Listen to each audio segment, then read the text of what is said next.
কচুরাজি লতি নিয়ে করব কচুর লতি, চিংড়ি দিয়ে রান্না করে শেষ করলাম ইতি।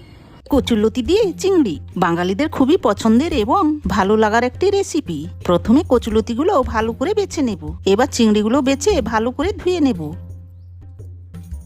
চিংড়িতে নুন হলুদ মাখিয়ে চিংড়িগুলো ভেজে নেব।